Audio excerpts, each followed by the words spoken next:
مولانا طارق جمیل صاحب کے خلاف کچھ کہنے سے پہلے یہ باتیں ضرور سنیے۔ ایک حدیث شریف میں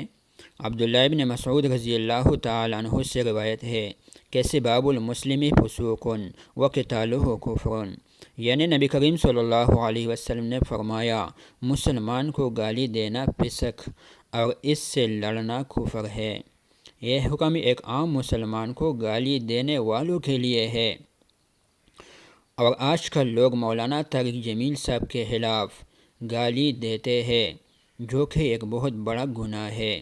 اس لیے کہ مولانا طارق جمیل صاحب ایک مسلمان ہونے کے ساتھ ساتھ ایک بہت بڑے عالم دین ہے اور داعی اسلام ہے، جس کی وجہ سے بہت لوگ اسلام میں داخل ہوئے۔ کرکٹرز اور ایکٹرز، فلمی دنیا کے بہت سے لوگ مولانا طارق جمیل صاحب کی وجہ سے توبہ طائب ہو کر آج کل بہت بڑے بڑے مبلغین بنے ہوئے ہیں۔ بعض تو آج کل ایسی بھی ہے جو بہت بڑے بڑے علماء کے ناموں سے پہچانے جاتے ہیں۔ ہم سب اگر سوچیں تو مولانا طارق جمیل صاحب کی وجہ سے بہت سے لوگ عالم دین بن گئے ہیں۔ آج کل اگر دین کا کوئی نہ کوئی کام ہو رہا ہے تو اس میں مولانا طارق جمیل صاحب کی کوئی نہ کوئی فعل ضرور شامل ہوگا، چاہے وہ بلا واسطہ ہو یا بالواسطہ ہو، اس لیے کہ بہت سے لوگ مولانا طارق جمیل صاحب کے بیانات سے متاثر ہو کر وہ تبلیغ میں وقت لگاتے ہیں، جس کی وجہ سے وہ اپنے اولاد میں، اپنے چھوٹوں میں